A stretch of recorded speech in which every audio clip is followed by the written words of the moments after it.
For Tuesday, getting ahead of myself, August the 5th, 2025. I'll call the meeting to order and ask for the roll call, please. Councilmember Abdelgawad.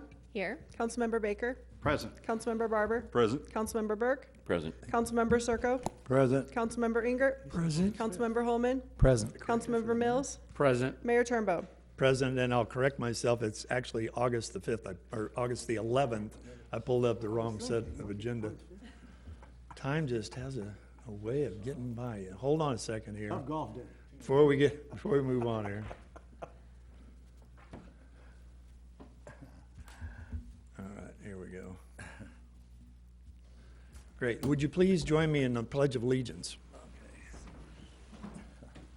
I pledge allegiance to the flag of the United States of America and to the republic for which it stands, one nation, under God, indivisible, with liberty and justice for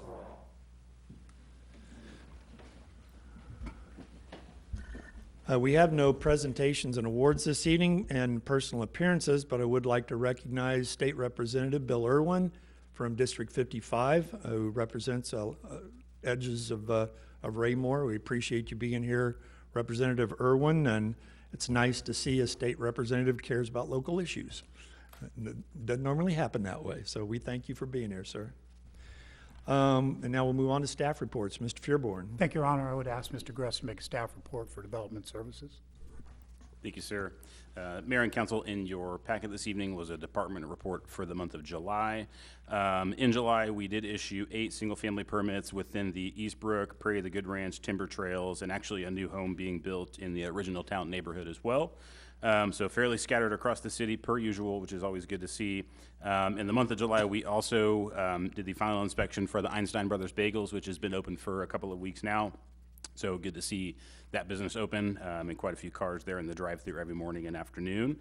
And then last but not least, just the building construction there at the Raymore Commerce Center continues to move forward there. Still pretty far ahead of schedule, but the rain has kind of slowed them down a little bit. But they should still be set to have that building complete by the end of this year. That would conclude my staff report. Happy to answer any questions. Thank you, Mr. Gress. Any questions of Mr. Gress? Mr. Baker. Couple. First of all, what is our status on 195th Street and Dean Avenue? Is that open yet? It opened this afternoon. Okay, perfect. And then secondly, in the packet for code enforcement, in May we passed an ordinance in regards to blocking driveways or sidewalks from a driveway. Is that listed, or will that be listed, or what category would that be listed for any activity on that? So that is going to be more than likely listed under parking of vehicles. In this table, it's specifically mentioned as parking of vehicles in the front yard, but that encompasses any vehicle that's parked in not in compliance with the UDC. Our office, though, when it blocks a sidewalk, that's in the right-of-way, so that typically falls under the police department. So that's why this covers vehicles in the front yard on the private property and not within the right-of-way. So we had talked about on that, though, like if someone, typically someone might report that, hey, this driveway's been blocked for 3 days, and a letter may go out saying, hey, is that how we treat those? Or is That question should be directed to the chief, sir. Okay. I think when they call us, we're going to go out and take a look at it. Right now, I think that it's still up as an ordinance. It's not down in the ordinance section itself. It's just a new law. And I think that, but anyway, if anybody was to call us, we'd go out immediately and check on it and advise the folks to move their vehicle. Anything else? Mr. Circo. Just in reference to that, Chief, you've done that in the past when I've called, or like people have called. You do a great job. You go out, knock the doors, you explain to them why they have to move their vehicles, and you let them know up front, and usually they do. So no answer, but you do a good job on doing that for us, getting out there. Thank you, sir. Thank you. Anyone else? Okay, thank you. Mr. Fearborn. Thank you, sir. I'd call on chief. My report is we're all gearing up down at the PD for the Fall Citizens Academy. If any of you or your spouses or any of your family members would like to, or any of the community would like to come in and participate in our Citizens Academy, it starts September 24th through November 12th. They can find the applications for the Citizens Academy in the PD lobby or online at raymore.com under the police department. It has its own little area, Citizens Academy. If any of you have anybody that would like to come join us, please send them our way. Thank you. That's all I have. Thank you. Any questions of the chief? Mr. Burke? What night of the week is that each week? Wednesday night. Okay, thank you. Anyone else? All right, moving right along. Mr. Fearborn, anybody else? Thank you, Chief. Just a reminder to the council that next week on August 18th, we do have a work session, which is the annual city manager's proposed budget being presented to the council for your first review and first reading the second meeting of August, or October. Now I'm getting mixed up with you, sir. I know, sorry. trading I started months. it off for everybody. I'm so sorry. That concludes staff reports tonight, sir. Thank you, Mr. Fearborn. Any questions of Mr. Fearborn? Okay, moving right along. I have no committee reports. We'll move on to the consent agenda. I have a couple of items under the consent agenda this evening. I'd entertain a motion to dispose of the consent agenda. Mr. Mayor, Mrs. Abdel-Gawad, I move that we approve the consent agenda, including item A, City Council meeting minutes from July 28th, 2025, and item B, Arts Commission appointments. thank you, ma'am. Is there a second? Yes, sir. I'll second the motion. Thank you, Mr. Holman. Motion's been made and seconded to approve the consent agenda. Any further discussion? Hearing none, all those in favor of the motion? Motion carries unanimously, 8-0. Thank you. We'll now move on to unfinished business. Could I please have the second reading of Bill 3980 by title only? The second reading of Bill 3980 by title only, an ordinance of the City of Raymore, Missouri, authorizing the redemption of the outstanding general obligation bonds, Series 2017, and certain documents and actions in connection therewith. Thank you, ma'am. I know that there was a few questions about this last time, so I would see if Mr. Fearborn cared to offer any additional information on this item, or are we good to go? Staff report stands, sir. All right, thank you, sir. Anybody have any questions of staff? Hearing none, I'd entertain a motion to dispose of this item. Mr. Mayor, Mr. Abdel-Gawad, I move that we approve Bill 3980, Bond Defeasance General Obligation Series 2017. thank you, ma'am. Is there a second? I'll second the motion, sir. Thank you, Mr. Holman. Motion's been made and seconded to approve the second reading of Bill 3980. Any further discussion? Hearing none, all those in favor of the motion? Motion carries unanimously, 8-0. Thank you. We'll now move on to new business. Could I please have the first reading of Bill 3982 by title only? The first reading of Bill 3982 by title only, an ordinance pursuant to Section 67.110 of the Revised Statutes of Missouri levying general and special taxes in the City of Raymore, Missouri for the year 2025. Thank you, ma'am. This item requires a public hearing. I will open the public hearing at this time and ask for a staff report, please. Thank you, sir. I would ask Ms. Williams to make a staff report on this agenda item. Thank you, sir. Good evening, Mayor and members of the council. Before you this evening for your consideration is the 2025 tax levy.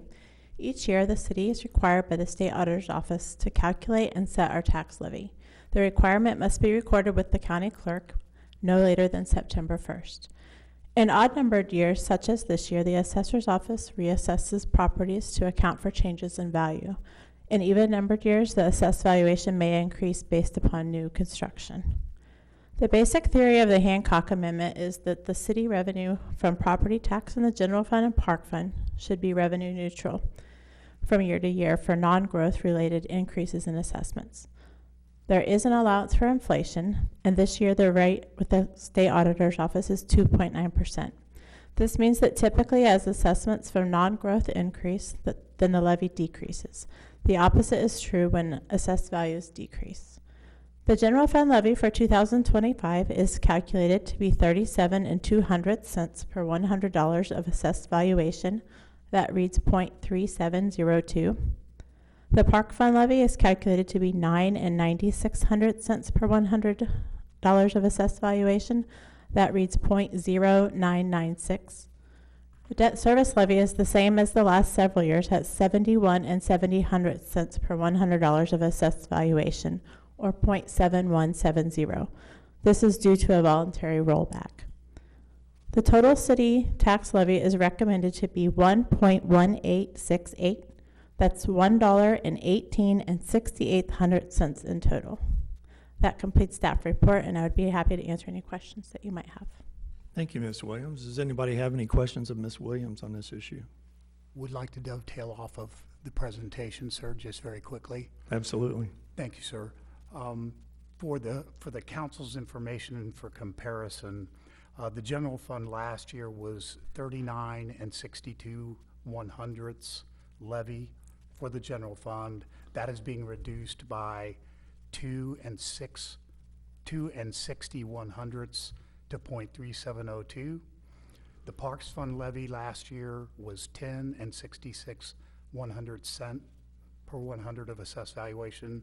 That is being reduced this year by 7/100ths of a cent to 0.0996. And the debt service, as indicated by Ms. Williams, is being voluntarily reduced by 5 and 56/100 to stay at the 7170 that we spoke with the council about or during the last work session, for a total voluntary and Hancock reduction of 8 and 86/100 this year over last year. That does conclude staff report, sir. Thank you, Mr. Fearborn. Does anybody have any questions of Ms. Williams or Mr. Fearborn regarding this issue? All right, thank you. We are having a public hearing on this issue, I'd entertain anyone from the public that wishes to comment on this item. Please step forward, state your name and address for the record. Try to keep your comments to 5 minutes or less. I see no one coming forward, so I will close the public hearing at this time on this issue, and I would entertain a motion to dispose of Bill 3982. Mr. Mayor, Ms. Abdel-Gawad? I move that we approve Bill 3982, setting the 2025 tax levy. Thank you, ma'am. Is there a second? Yes, sir, I will second the motion. Thank you, Mr. Holman. Motion's been made and seconded to approve the first reading of Bill 3982. Any further discussion? Ms. Abdel-Gawad? Just really quickly, just to reiterate, this is a voluntary reduction by the city of 0.0886. Thank you. Two parts of it are Hancock generated. The five and, what did I say? But over 5 cents of it is voluntary. That is correct. Correct. Great. Thank you. Anyone else? No further discussion. All those in favor of the motion? Motion carries unanimously 8-0. Thank you. Could I please have the first reading of Bill 3981 by title only? The first reading of Bill 3981 by title only, an ordinance of the City of Raymore, Missouri, approving the 37th Amendment to the Unified Development Code, repealing and replacing Chapter 435 to establish signage regulations for the city that promote constitutional free speech protections. Thank you, ma'am. Is there a staff report? Thank you, Your Honor. I would ask Mr. Gress to begin the staff report. Oh, public hearing, sir. I didn't see the notation on there. Oh, yep, it's on the other page. Thank you very much. This item does require a public hearing, so I will open the public hearing at this time. And now I'll ask for a staff report, please. Thank you, sir. Mayor and Council, the item before you all this evening is the proposed 37th Amendment to the Unified Development Code, which, as was discussed, focuses on the signage regulations of the city. Chapter 470 of the UDC is what regulates code text amendments within the city, and because tonight's item does require a public hearing, it was advertised in the July 24th edition of the North Cass Herald newspaper for tonight's public hearing. To provide a little bit of a background on the item, dating back as early as I could find was 2016, which was a year after the Reed versus Gilbert sign case was ruled on by the Supreme Court, was the first time that staff had initiated some discussion at the Planning and Zoning Commission level to recognize the need to update our sign regulations based on that Supreme Court case. And then most recently in 2024, in March of 2024, staff had held a work session with the City Council to discuss the more specific sections of the sign code that would need to be looked at as a result of those Supreme Court rulings. In addition to that, in September of 2024, staff had prepared a draft sign code in its entirety and presented that to the Planning and Zoning Commission at their September meeting where they reviewed the Unified Development Code. Since then, based on a lot of research and some feedback, that has changed since that initial draft was proposed. So what you have before you all this evening is the most recent version of that. To give a summary of some of the proposed changes, and then I'll get into some of the details about the sign code, there are three different areas that the changes kind of stem from within the context of the code. The first one would be a legal review as it relates to the First Amendment protections of our First Amendment and speech. Right now, our current code has a lot of regulations in it that are dictated based on what the sign says, whether that is a commercial message or a non-commercial message. There are different timeframes and requirements and permit requirements that apply based specifically on the content of the sign itself. The second area would be just experience that staff has had with our current sign code. And the bulk of that comes from maybe sign types or signs that businesses or residents wanted to put up, but the code was kind of silent on them. So it wasn't that staff wasn't allowing those, but the code did not provide a lot of direction on those sign types. An example I can give would be quill signs that businesses typically like to put up when they open. That historically has not been a type of sign that our code has allowed. And so we've gotten a lot of concerns on that from businesses that want to use that at their business. And then the third area would be related to that is just general feedback that we've gotten from our businesses here about numbers of signs that they would like to put up, particularly when they open within the city, when they have different sales throughout the year, the types of signs that are allowed to be put up within different zoning districts of the city. And so each of those I can kind of explain how those have been addressed in the code. But a summary of the proposed changes, and this is found on page 2 of the staff report. The first would be it refines our signage regulations to totally remove any content-based regulations and instead replaces that with more characteristics of the signs themselves. So what they're made of, how tall they can be, the size of the sign, where they can be placed on the property. And then in addition to that, as I mentioned, the current sign code is really classified right now for temporary signs into whether it's a commercial message or whether it's a non-commercial message, and then there's different regulations that apply based on that.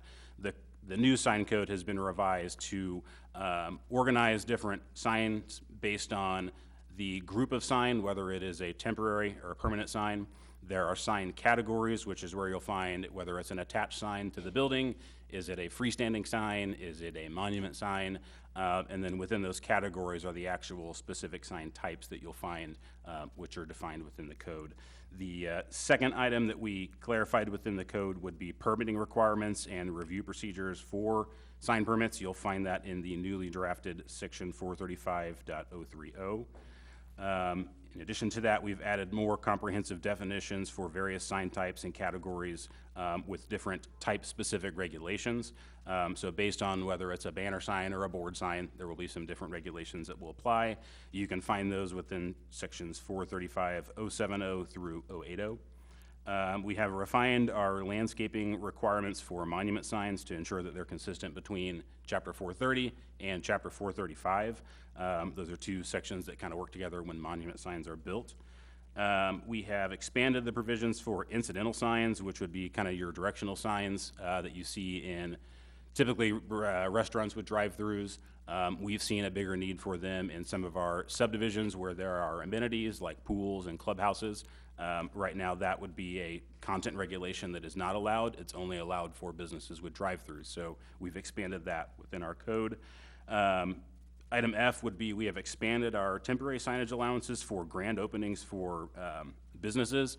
So right now when a business opens, they're only permitted one sign permit. It's usually a 32 square foot banner, and they can have that up for about 30 to 45 days. We generally waive the sign permit for a new business when they come in for their first permit. We have codified that now for where the first 45 to 60 day, depending on how long they want to keep the signs up, they can have up to 6 additional signs that they can put up, various sign types, whether it's a quill sign, a banner sign, a board sign, those types of things that businesses can now legally use based on the type of sign. And then lastly is that we tried to refine the location and spacing requirements for all of our temporary signs across the city. We've had a lot of experiences with signs being clustered together too far to where they create visual clutter. We've heard some feedback on how the city would like to maybe limit that. So you'll see in there are generally more more allowances for temporary signs across the city, but there's some additional regulations, primarily the spacing of those on private property. So that's kind of a summary. One thing I did want to add is that we presented this to the Planning and Zoning Commission on July 15th. At that meeting, there was some questions as they related to flags and flag signs. There was some discrepancy between what a quill sign typically was, which is the tall banner signs that you see. Those were initially classified as flags as well. And so since that meeting, we have gone in and separated the two into quill flags, quill signs, and flags and flag poles. So the code is updated from what the Planning and Zoning Commission saw, but that was the extent of the changes there. Staff did include in the packet the findings of fact, and again, at their July 15th meeting, the Planning and Zoning Commission did vote unanimously to recommend approval to the City Council. Within your packet is a couple of different attachments. You'll see the proposed code, the existing code. We've taken out the different tables that show the sign types, so they're a little bit easier to read. If there's any specific questions about specific sign types, I'm more than happy to go into that. But at this time, that would conclude staff report, and happy to answer any questions. Thank you, David. Anybody have any questions of staff at this time on this particular item? Anyone? Mr. Baker?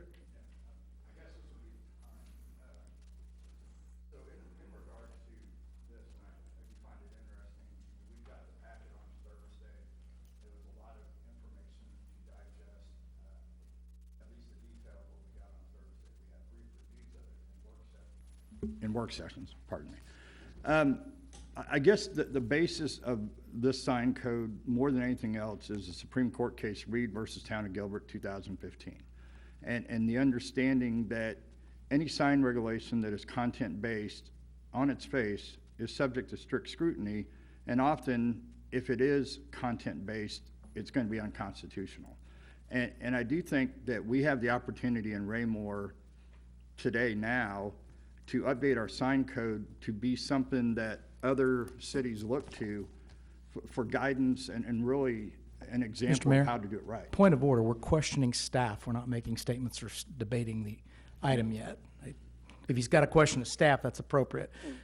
A statement about the item and opportunities is not appropriate at this time. So do you have a question in there, Mr. Baker, or just a statement? We'll wait until, on your I've got a position? lot of questions, but I'll come back to those when we do our. The discussion items? Yeah. Okay. Yep. All right.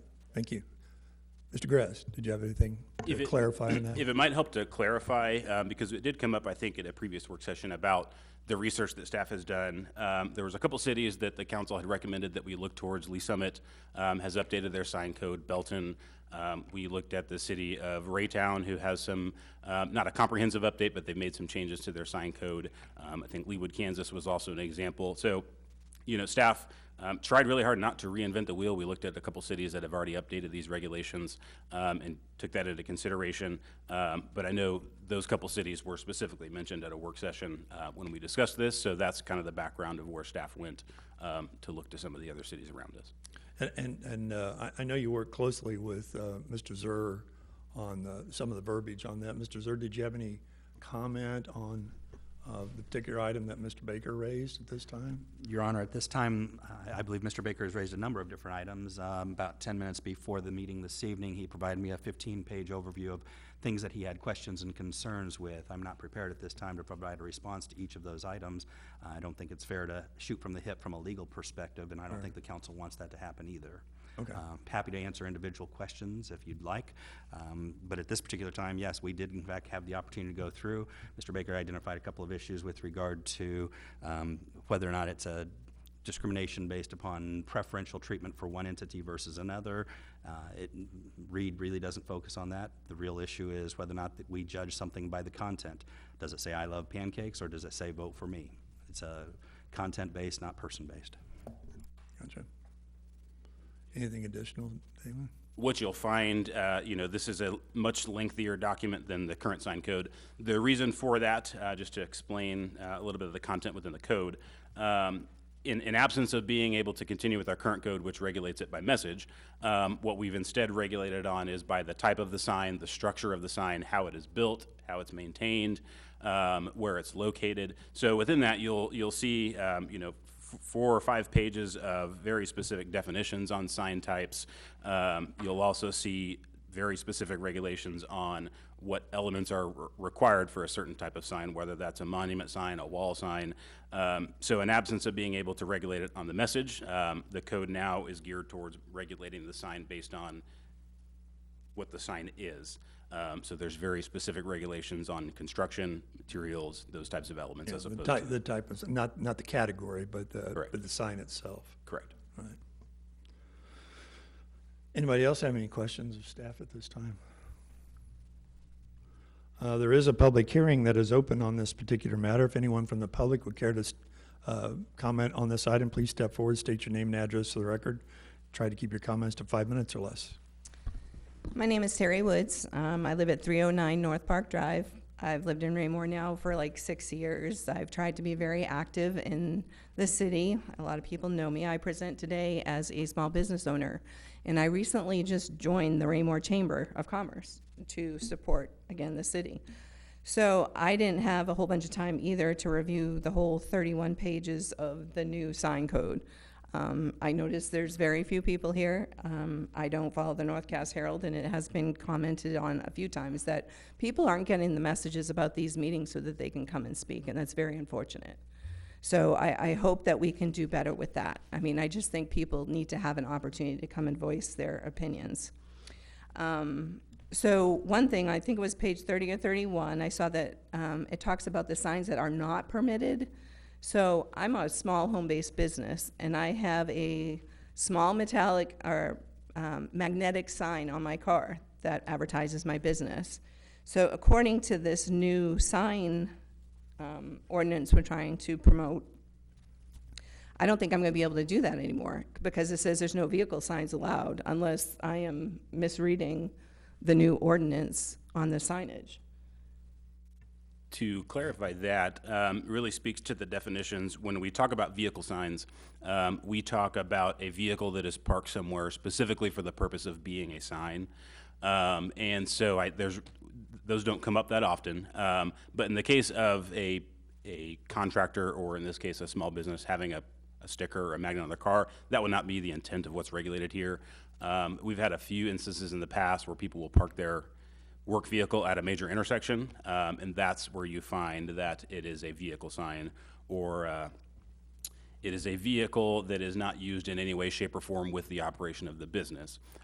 So again, I without knowing more information, I don't think that would be the intent of the code this evening, to regulate the magnet on the vehicle. Okay, that makes me feel better. Thank you. The next question is says you can only have 3 yard signs during elections in your yard. I'm not sure why that has changed. I mean, why can't we support everybody we love? It says that we can only have 3. David?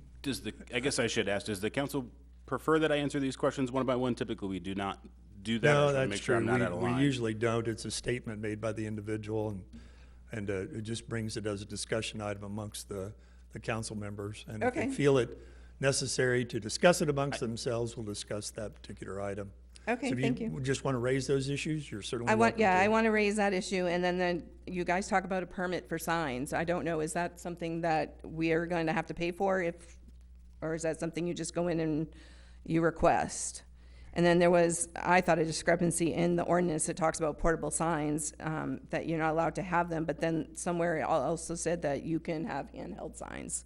So that has to kind of be clarified.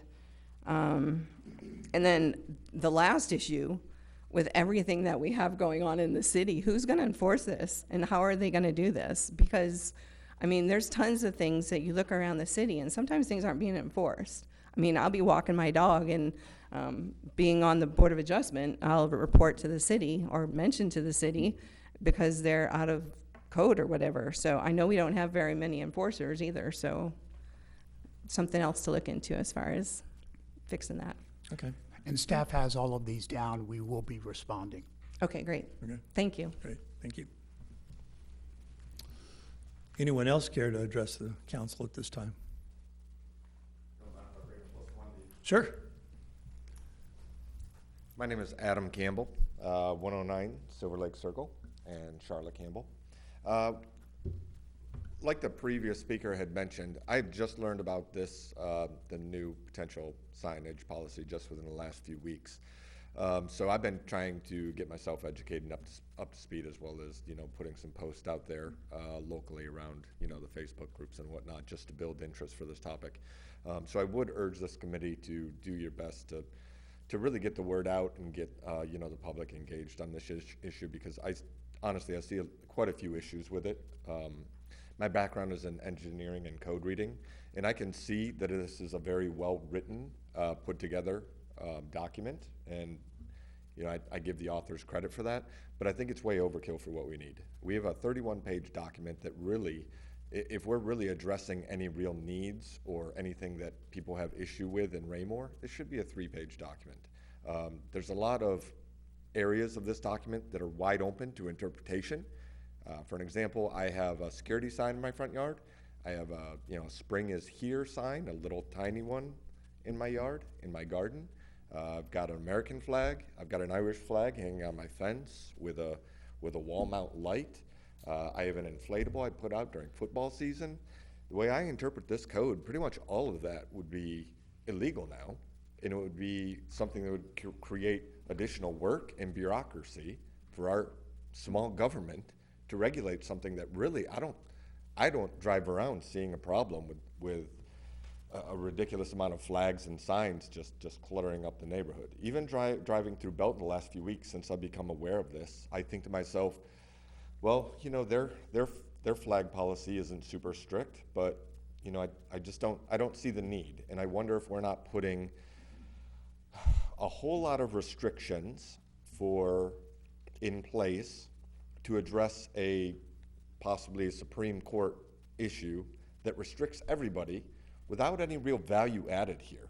Like I said, I don't see a huge need. I don't see, maybe there's a couple problem offenders around town who might have a bunch of flags hanging out, or some big signs that people have complained about. But for what we're proposing, a 31-page document of restrictions on the residents of Raymore, I think is way overkill. I think it's out of proportion. And I know, speaking for myself, I work a lot. I work a lot. And I think everyone on this council appreciates that. So you don't get the time to go out and protest. I like to protest with my yard.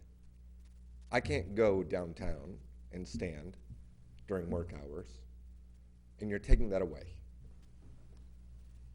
I urge you, for all of our kids, not to put a restriction in place when everything is already under attack these days. For some of us, this is our voice. Thank you. Thank you, sir. Anyone else care to address the council at this time on this particular issue? Seeing no one come forward, I'll close the public hearing at this time and entertain a motion to dispose of this bill.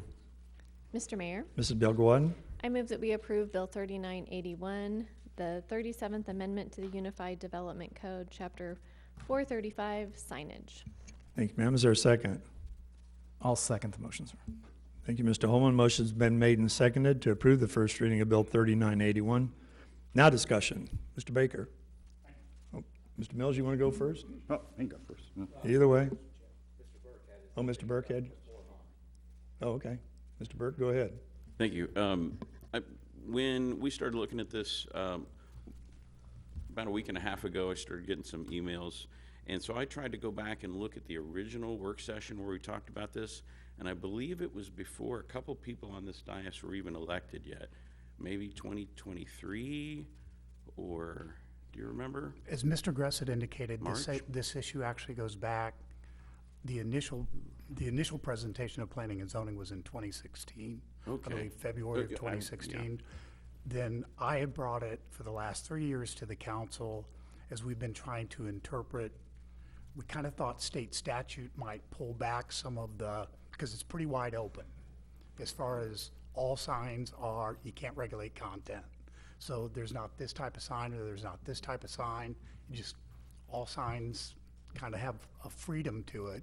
We thought statute might pull back some of that. It did not. So slowly. It is just kind of, it's time that we needed to address it, because there weren't going to be any changes. The federal regulations are in place. State statute is in place. We need to come into compliance with those. But those conversations actually started 3 years ago. If I may respond, I think something that may be helpful when this comes around in 2 weeks again, typically when we revise something, you get the original language and then there's a strike through and then, or there's a highlight to show what the original language was and what the new language would be. And that is here, if you look at two separate documents, there's a tremendous amount of the language that's exactly the same, just maybe in different parts, different pages. But as I read through this, I'm like, we looked at this in planning and zoning back in like 2014 or something, because I remembered learning about all the different sign types, and I was frankly not real enthused about learning them. But anyway, that kind of thing, if we could take the one from the original one and just highlight everything that's exactly the same, but it's maybe in a different place, say, here's 80% of it is exactly the same. And the only thing that's different is maybe talking about the content of the signs. And then a couple new sign types that we didn't have 10 years ago.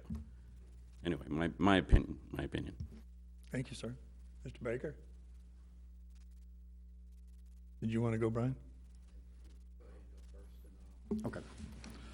So I guess with this being said, obviously, I think we have the opportunity, like I was saying earlier, to do this right, but this is a very complex issue. When we apply Supreme Court decisions, when we apply Missouri statute, when we apply what neighboring cities have done for a guidance, we have to understand what we are looking at here. And Mr. Fairborn was correct that you cannot have sign code if it's content-based.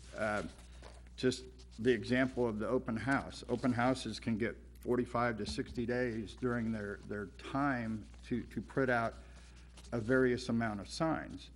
You go back to the election phrase in here, and it's a mirror of what we currently have. Political signs can be out 30 days, or signs can be displayed 30 days before an election and up to 5 days after. Can't say political signs, that would be content-based. That would be a Supreme Court violation. But what signs can be out 30 days prior? Belton has updated their code. You can put signs out anytime.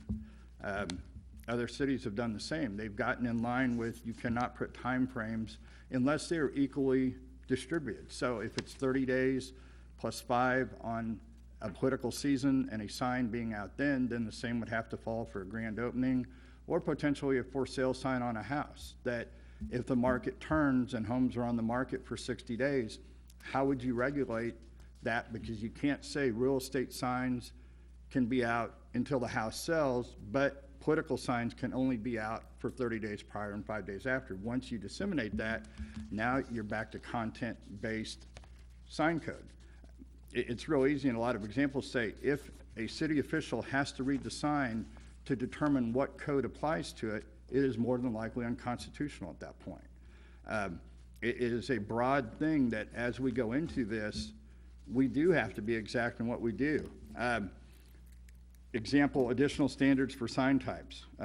Section 435.070K, flags and flagpoles. Just some of this language is contradictory. Flagpoles may be freestanding, ground-mounted, extending upward, or wall-mounted, extending outward. I had a conversation with Mr. Fairborn that I run flags off my balcony on my deck. So American flags that hang out at a 45-degree angle, and he said that would be permitted. But then you go down to Section 3 under the same section, flags must be attached to a flagpole structure and shall not be attached to any building, fence, wall, or any approved structure. So when I read the first part, it can be mounted to a home, but then Part 3 says shall not be attached to a building, fence and all that. I get the fence, the wall and that, but we have a conflict of what is truly available on that. The temporary event sign, section 435.080.D2 and D6, page 26 and 27 in your packet, feather and quill signs. Apparently not allowed now, but for this multi-tenant buildings and shopping centers, one feather or quill sign may be displayed per tenant, not to exceed 4 signs per lot. Obviously, this sign code's not in place, but our grand opening of the Einstein Bagels have 2 quill signs, one on each corner of that strip mall, that in theory could be in violation if this code passes. That would be education on all our businesses that this would be what is expected. We do have quill signs out now, but they're not allowed. My question earlier about enforcement of ordinances, that where I was leading up to that earlier, is we can get in trouble by not enforcing this equally. This could be construed as if we don't enforce an ordinance, a sign code ordinance for one person, but not for another, then now in turn, the ordinance is not being fairly looked at, and we're gonna be looked at differently on that. Grand opening events, like I said earlier, to a maximum of 60 days. Total of 5 temporary signs may be placed for a grand opening event. This is content-based. Obviously, grand opening signs are being separated from all other signs. So they get 60 days, up to 60 days, and there can be 5 of them. But again, it's content-based because could you not say the same thing that political signs could be out for 60 days and you could have up to 5 of them? You cannot distinguish between one or the other. Just again with real estate signs, same way. What time frame are we going to allow the signs out? More and more when I digged into this legal issue, and I've got family members that have law backgrounds and friends, almost every one of them said or advised me that putting a time frame on is very dangerous unless it is uniform. And in most cases, having no time frame is better than anything else.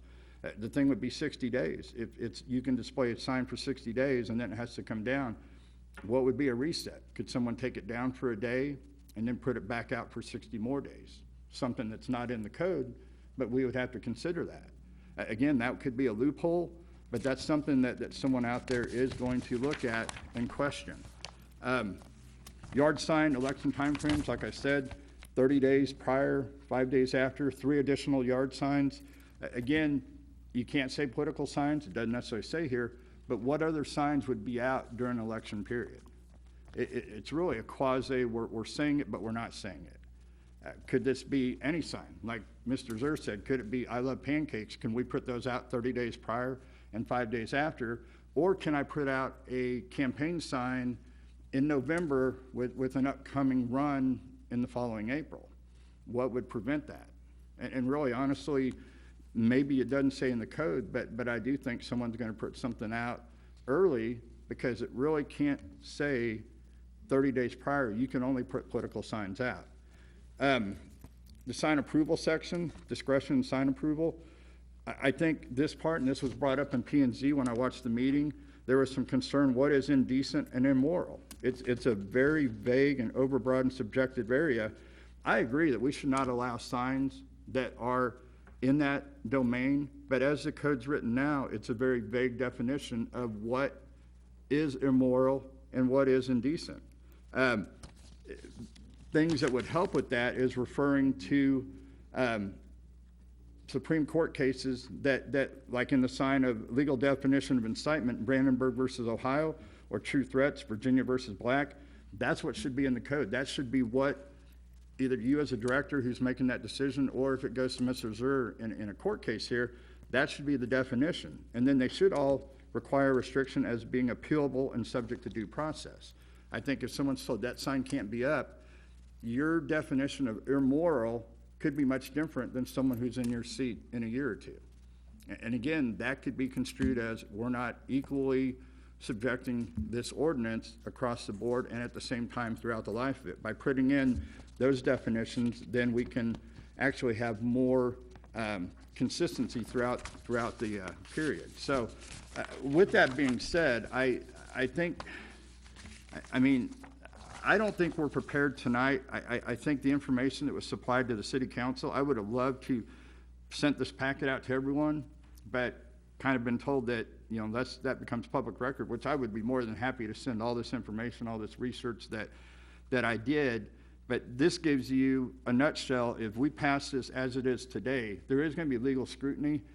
If someone were to sue the city, and this goes to the Supreme Court, much like Reed versus City, the Reed Supreme Court case, it could cost the city and the taxpayers hundreds of thousands of dollars in legal defense for not doing this correctly.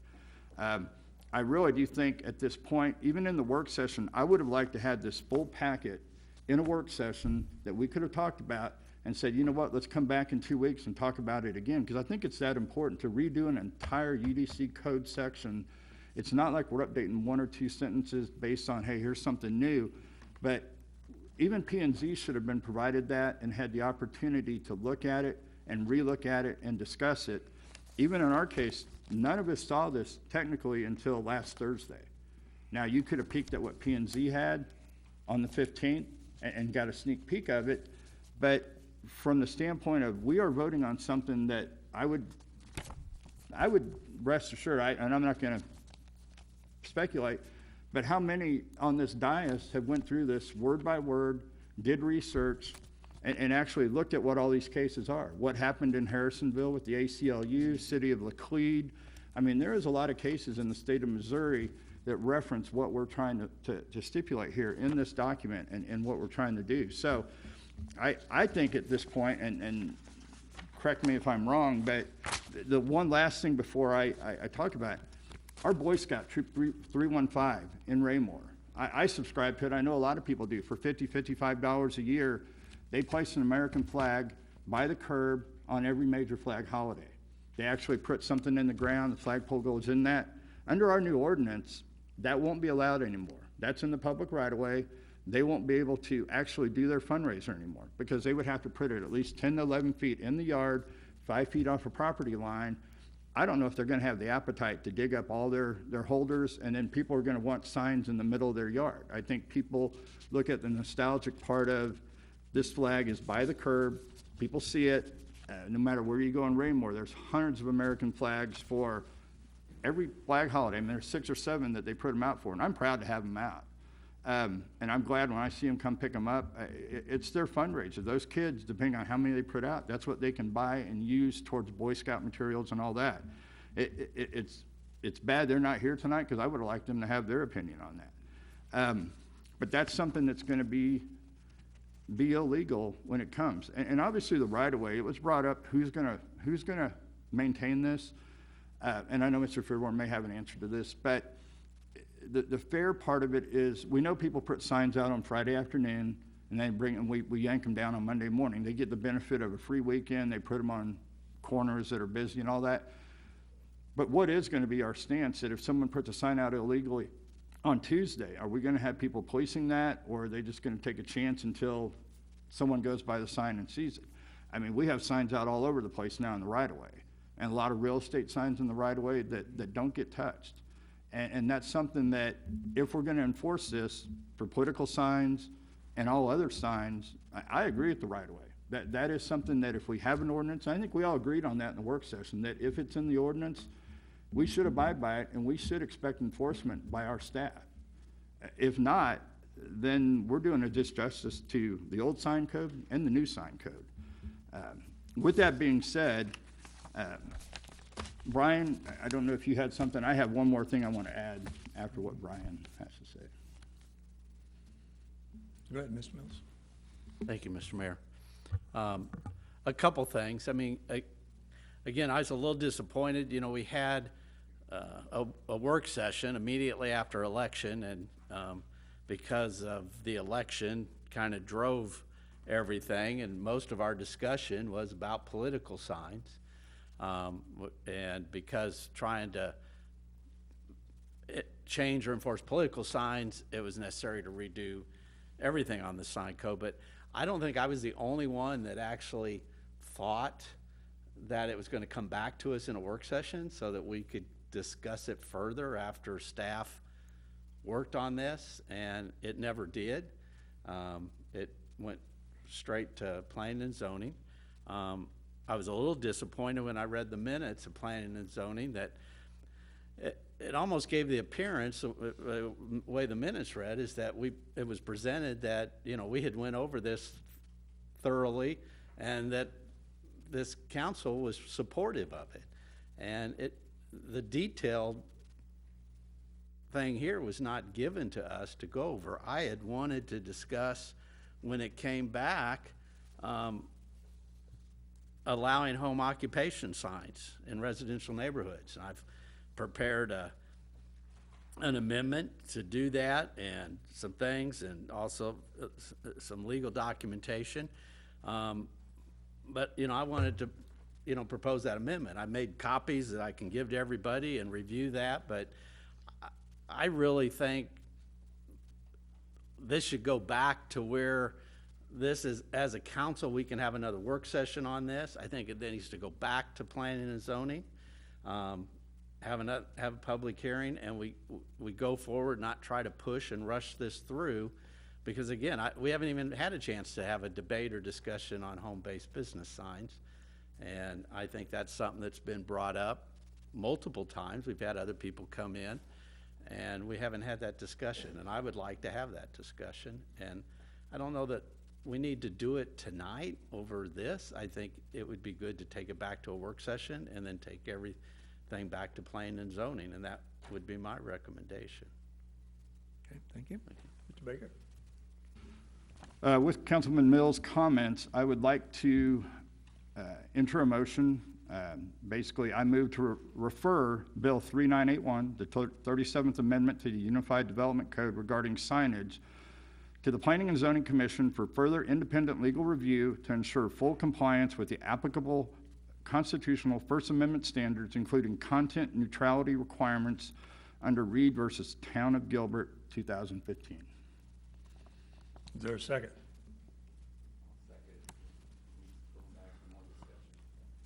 Yeah, so there's a motion on the floor. I won't even try to repeat it. Do you have the motion there, Erica? Could you repeat it? Motion to refer Bill 3981, the 37th Amendment to the Unified Development Code regarding signage, to the Planning and Zoning Commission for further independent legal review to ensure full compliance with the applicable Constitution First Amendment standards, including content neutrality requirements under Reed versus Town of Gilbert, 2015. Thank you, ma'am. Mr. Zura, is that a motion to refer? Is that generally within our purview to do such a thing? It is a motion to refer, it is debatable, and it is amendable. So yes. Okay, all right. Staff would have a question. Further independent review, are we talking about, Hiring a consultant? a separate legal counsel? Because legal counsel has had the opportunity to review everything that is, and in fact, was very active in helping to write what is before the council tonight. So would just like a definition of what independent legal review means? Are we talking about bringing in another counsel? Sure, motion's been made and seconded, so for discussion purposes, you wanted to discuss your motion a little bit further? Is that your intent? Yeah, well, I mean, I think as complex as this UDC is going to be to get right, and I think city struggles with it. I think there's cities that have updated parts of it and put other things on hold. I respect Mr. Zur entirely and his knowledge. I think an outside constitutional lawyer, if that's possible, to review something as major as what we're doing here, that other cities in the metro may look to Raymore as a guidepost to how to do this right, and other cities in Missouri, frankly. I'll leave that up to staff if they think that's necessary or not. I think there's a lot of work to do on this code right now. I think there's a lot of discussion on our part. I think there's a whole lot of discussion with planning and zoning to go back and have them talk about what are the pros and cons of this and all that. I'll leave that up to staff discretion on that, whether or not they deem that necessary, but I think to get this right, sometimes outside opinions are valuable. Okay. Mr. Zur, did you have any comments, sir? I don't believe staff would have discretion to be able to retain additional legal counsel. That'd have to be an action of the council. Yeah, so you need to say, other than an independent review, you need to say by outside counsel within your motion. But your motion's been made and seconded, so it would necessitate an amendment to that motion. That's correct. Mr. Circo, did you have any additional discussion on that? Yes. Yes, I do. Thank you, Mr. Mayor. Listening to everything that's said tonight, I've been in the city a long time. My business has been here. You know, and I always try to get signs up when I hit a farmer's. And of course, the codes were that, and of course, political. I have been running political campaigns for over 20 years, not only for myself, county, state, U.S., here in Raymore. One thing on the political side, signs are very important. Spend a lot of money to get your name out there. Name recognition on election time is very, very important. If you start reducing where they can go and get signs up, sometimes that could be a very detriment, even to bigger campaigns like Congressman Mark Alford or Senate, that high stuff, and then state senators, but even down here as low as council or whatever. So I've always been a proponent, we try to get the information out. They pick their signs up when they're supposed to on the political side, and get them out where people give you permission to put them, what property it might be, commercial or personal. And as long as you go and do your job, get them out. They're legal in the yards, you pick them up. I don't see really trying to wean some of that way down to who can have signs, one sign here per election day and all that. When we talked at the one meeting, I was thinking, well, I don't think I'd be good for that. And when it comes back to when we talked about this as a council, it was mentioned it was in March of '24, that you guys met once on March of '24, which I heard. Well, I didn't. Mr. Circo, if I could, please, we're discussing the particular motion. Well, I never You're asked you- discussing the bill now in its entirety. We're discussing the motion that Mr. Baker Well, I guess just my made. question was, I never got the opportunity to speak during it. You went to the motion, and now we're going to do the motion, but I never spoke on it. Well, you'll have an opportunity during discussion if we get All right. back to the original motion. Okay, I didn't know. That's Yeah, fine, no that's problem. fine. Mr. Baker. Okay, with that being said, I would like to make a motion to amend my motion to strike out the word independent. Strike the word independent. Second. Mr. Mills.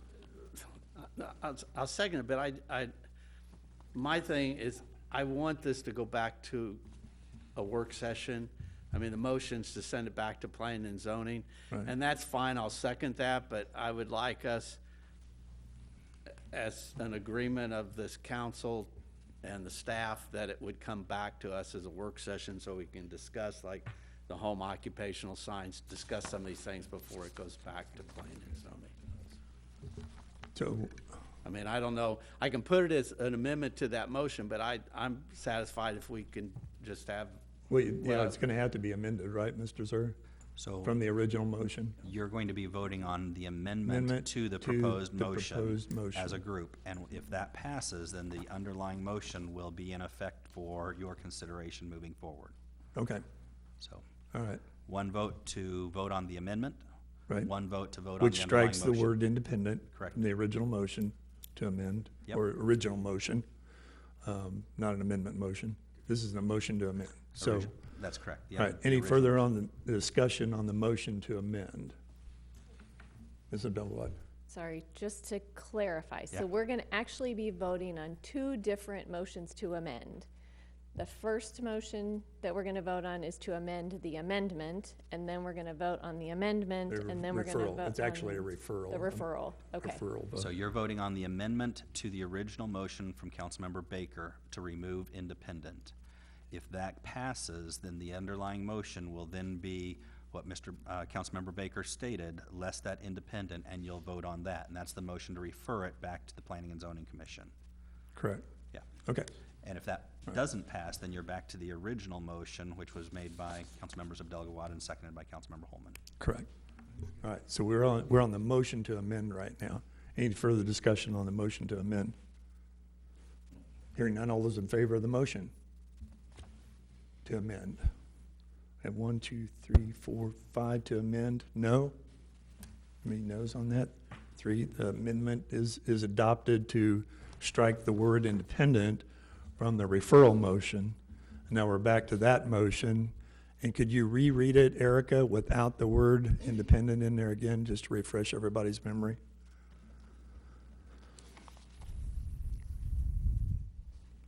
One moment.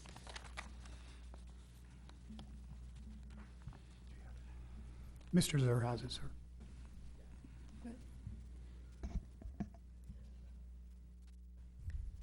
Motion to refer the 37th Amendment to the Unified Development Code regarding signage to the Planning and Zoning Commission for further legal review to ensure full compliance with the applicable constitutional First Amendment standards, including content neutrality requirements under Reed versus Town of Gilbert, 2015.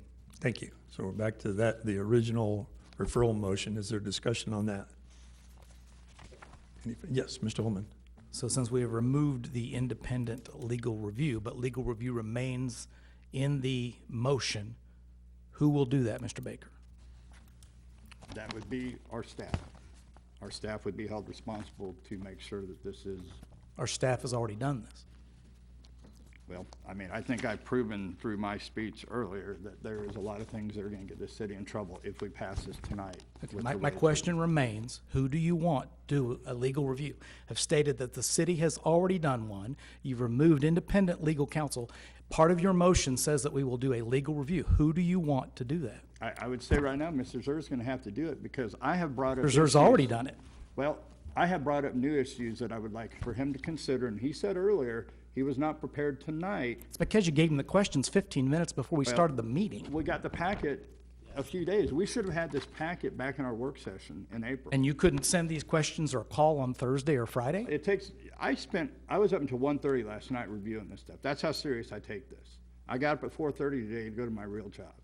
So, and I'm a busy person on the weekend. I don't have time to dedicate Thursday night and all day Friday, because I do have a day job that I work 10+ hours and responsible for a lot of things. So it's very easy for me to say, I'm lucky to get this done today so we can actually fairly talk about it today and not just pass this willy-nilly and then get sued, and next thing you know, we're on the national media because we're going to Supreme Court case because we didn't prepare accordingly to it. Mr. So Dugwad. I would like Mr. Zer to do it. Thank you. Mr. Dugwad. Thank you, sir. I'll just state that I'm not in favor of this motion to refer. I agree with Mr. Holman. I think staff has already really worked hard on this for quite some time. I think our attorney has evaluated it. Last time I checked, Mr. Baker, you were not an attorney, so I'm not sure why you think your legal concerns are going to make more sense than any concerns Mr. Zer and his team might have already had. I feel like it's kicking the can. I think we've worked really hard on this. I think one of the other things I noticed just as you were reading some of your concerns, it seemed like if you read the entire piece as a whole and look at it as a whole, everything to me seems quite defined. If you take out little pieces and take them out of context, then it could appear that there are things that conflict. But when you look at the code as a whole, the chapter as a whole, all of it is there, all of it is defined, and doesn't seem to conflict in my opinion. I know there were some concerns about it taking away people's rights. It, as Mr. Burke said, it's really all in all not that different than what already exists, except that it better defines things. I loved the point that, you know, legal has reviewed it. This is something we need to have done for many, many years, so to put it off further doesn't make sense to me. I love that staff has taken in community feedback from businesses in writing this. I think it's very complete in my opinion. It does have a lot of words, but when you're looking at things that are as detailed as where we want signs, what kind of signs we want to allow, I think the details are important, and if anything, the details will keep us from getting in some kind of trouble in the future. Thank you. Thank you. Anyone else? Mr. Baker. I'd like to say to Ms. Abdullah, thank you for pointing out that I'm not a lawyer. Little do people know, but I have a family member who is a paralegal that has full access to all this code, all these laws, has acquaintances in her field. So to say that I don't have knowledge of it, maybe that's true, but I am one to do research. And when someone says, maybe you should look at this, I go reach out and I go look at it. That's a duty of a council person, is when concerns of the public come to me, that is my job to research that. I take staff recommendation, but I also take my own research. And in this case here, I did have legal counsel on my side working with me very closely on this. So I'm somewhat offended that I'm not a lawyer. I'm not a lawyer, never, well, I'd like to be a lawyer, but I'm not. But I did have legal counsel guide me on some of this, and I have every right for that, especially when they live in my own home and have time to do this. Thank you. Thank you, sir. Yes, Mr. Burke. We've got a lot of people saying that there was a lot of discussion on social media and things, and I'm like, if that's the case, then how come we didn't have a week to figure this out. I started looking at this, I think I got back from Wisconsin and I missed the work session, and then somebody emailed me and I'm like, so it was pretty easy to tell mid-July that I needed to read and see what was going on with the codes. So I went back and watched our meeting, I think it was in April, yeah, right after the election. Then we had one in sometime in 2024. But I went back and did all this. I sent several questions to staff over a week ago. So to act like we didn't know this was coming is disingenuous. Thank you, sir. Anyone else? There's no further discussion. All those in favor of the motion to refer? 3 yes. How many noes? 5 noes. Motion is defeated. We'll now revert to the original motion for the adoption of the first reading of Bill 3981. Any further discussion on that? Mr. Mills. I would, in that case, I want to motion to amend Bill 3981 to allow home occupational signs in residential neighborhoods. I will pass down a copy of what I printed so you guys will be able to read it. And if I can,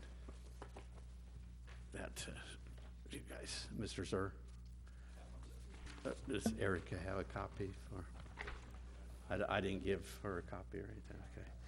But basically, it says, I move to amend Bill 3981 regarding the proposed Chapter 435 signage by removing Section 435.130E12, which prohibits home occupational signs, and by adding a new subsection under 435.0601, residential district and uses, to permit one non-illuminated permanent or temporary sign on a lot with a permitted home occupation subject to the following standards.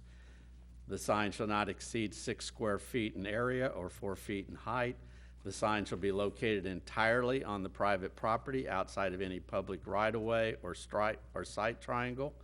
The sign may be freestanding or wall-mounted. Materials shall be durable and weather-resistant. No content-based restrictions shall be imposed. The sign may display any lawful non-obscene message. And so that would be my motion. And you said the actual you explained your amendment, but the motion is that to amend Bill 3981 to allow home occupation signs in residential neighborhoods. Correct, You with these outlined the regulations, detail, yes. with the detail you provided. Okay, is there a second? I'll second that. Thank you, Mr. Baker. Motion has been made and seconded to amend Bill 3981 to allow home occupation signs in residential neighborhoods. Mr. Zur, do you have any comment on this particular item? Your Honor, in just reviewing it at this time, I'd look at number 5 with regard to the no content-based restrictions shall be imposed. The sign may be display any lawful non-obscene message. I would argue that is in itself a content-based issue. So if anything's going to go forward with regard to this particular motion, I would recommend that it be amended to remove the sign may display any lawful non-obscene message.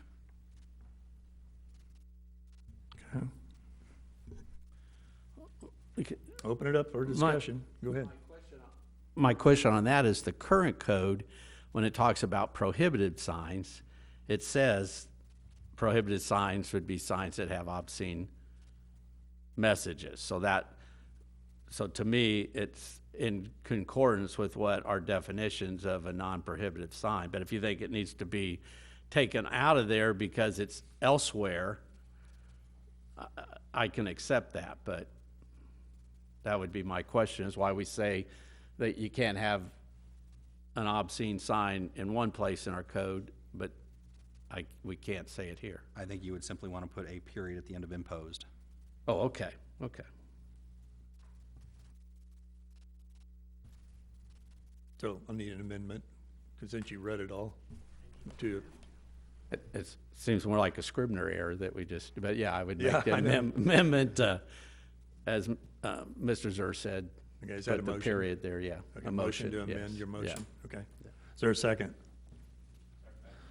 The motion's been made and seconded to amend the original motion, which is to amend Bill 3981 to allow home occupation signs, to delete the last part of number 5 there with a period at the end of the word imposed, correct, Mr. Zur? That'd be my understanding. Okay. All right, for consideration, we'll go ahead and vote on the motion to amend. All those in favor?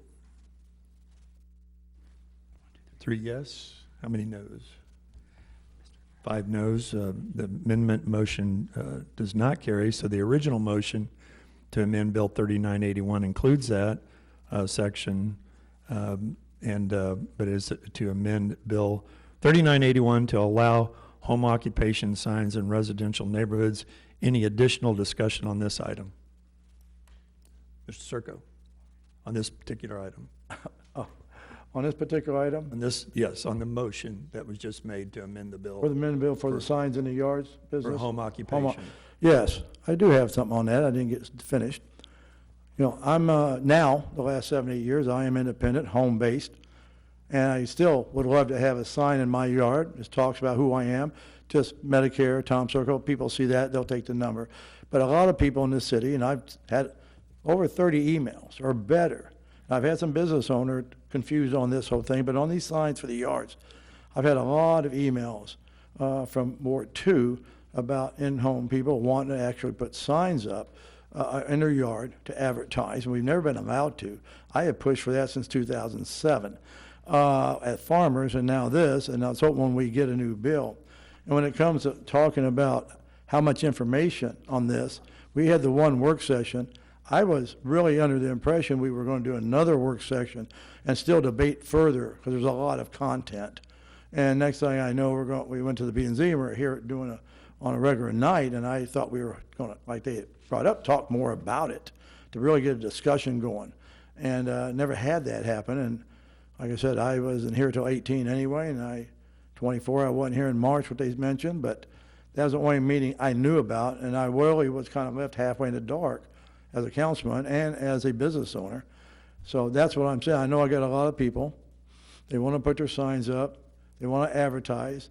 And guys, for over 20 years, I can tell you right now, and I've got pictures, I can do anything I want with that. I've watched it over 20 years. Real estate signs just go everywhere. Carte blanche, they go everywhere. In my neighborhood, on Lucy Webb, Sunset, it doesn't matter. I can go there and take a picture of a sign, real estate for sale, and it'll be actually illegal. They'll be between the street and the sidewalk. And they're posted up everywhere, and 5 weeks later, 4 or 5, they're still there. They're not gone, but it seems like real estate just puts them up. I can't have one business sign in my yard, but they throw them up anywhere they want, and they stay until they can get the house sold. And now we're talking about that. So what those independent signs for us on that end of it, we need an opportunity, I think, as business. I know a lot of my constituents in Ward 2 have told me, yes, we need an opportunity to be able to post signs like you've asked for a long time. So that's my only pet peeve, that we don't have that. And we deserve that right, taxpayers, citizens, if we got in-home here in Raymore, to be able to ask post signs of information for whatever business we might be doing to help us grow with that business. I don't see it be a problem, and I hope it's not going to be a problem, but we really need to look at that before we make any real severe decisions and put these laws through and pass these things, and then they're done.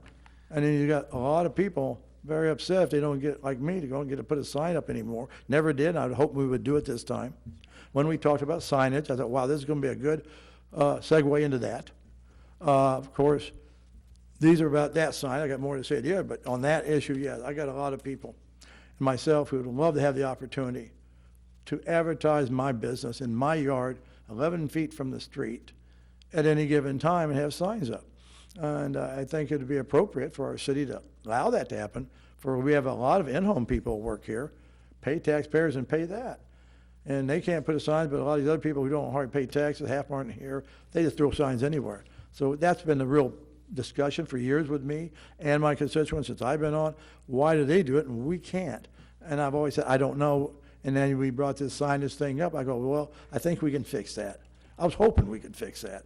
So I'd hope that we can look at that. When you're going to vote something in, you're going to disgruntle 10, 20, lots of people, not only in Ward 2, but other wards, 4, and other ones. Gentleman 4 or 5 weeks ago came up about signs up north here. And that's all you want is signs that advertise his garden and whatever. And I think we should think about it as a council, let these people have it. These business owners who are self-employed, little job, let them have the opportunity as a city.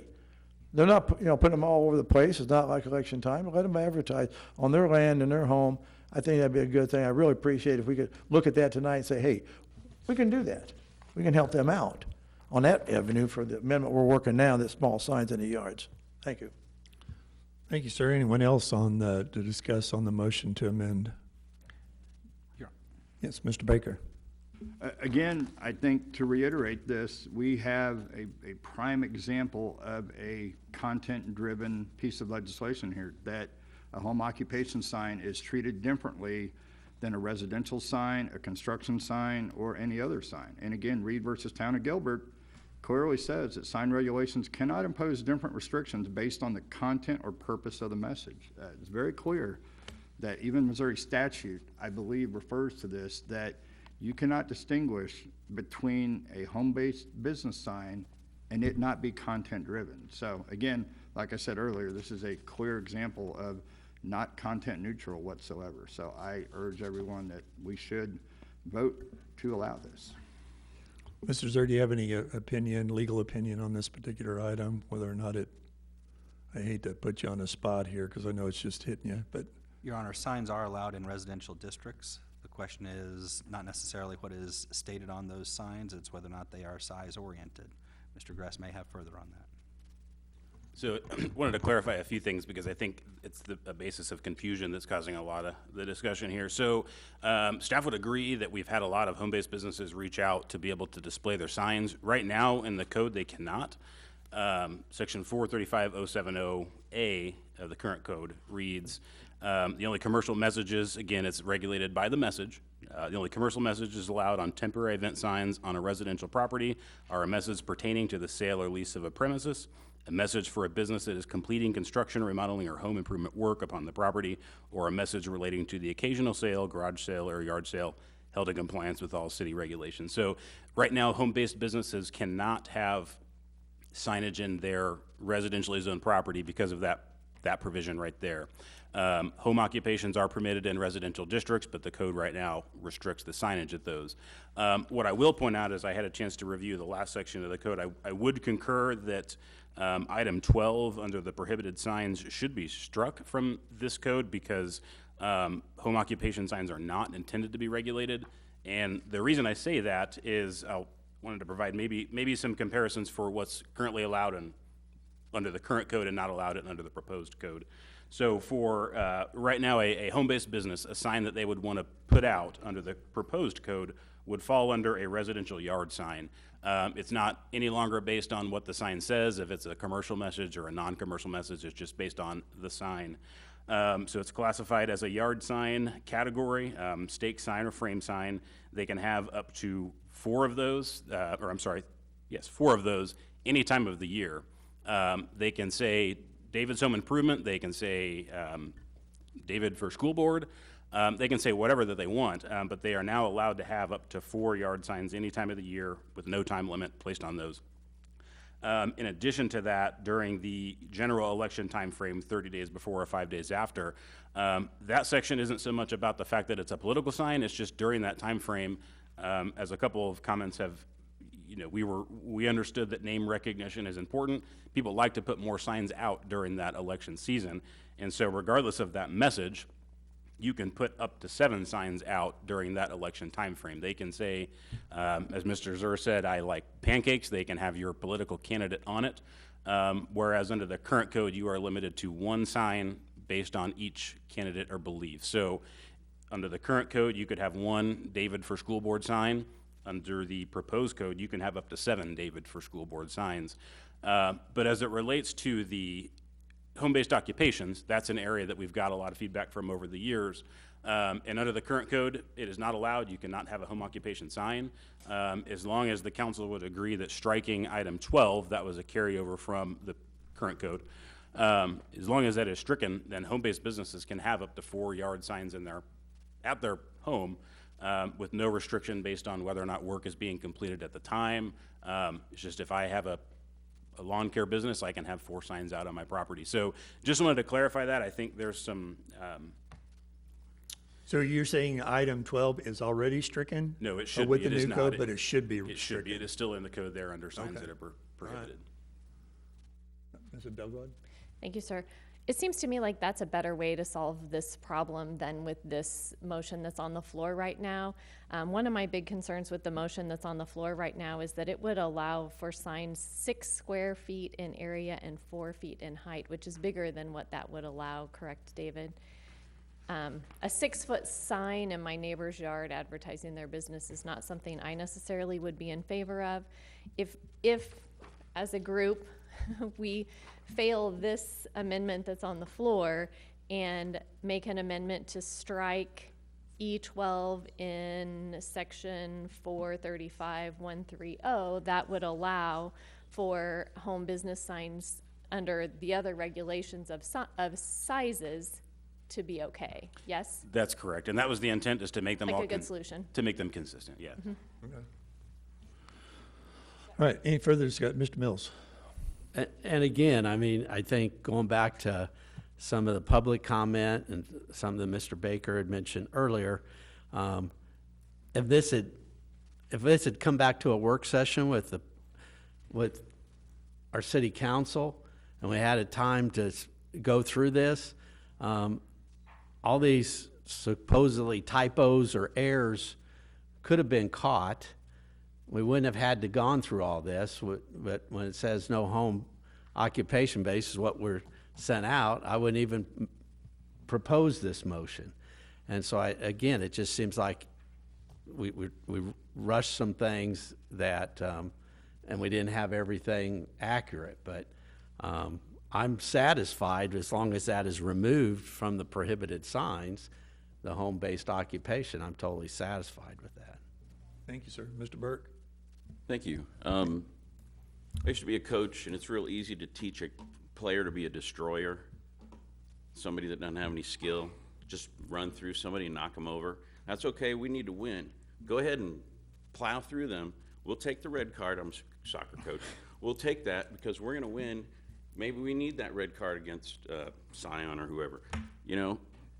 But to have skill and create something, to be creative and do something positive that isn't destroying something that's already in place, I just feel like that we have had a lot of people I've spent hours looking at this because I had 2 emails. That was enough for me. So I spent hours.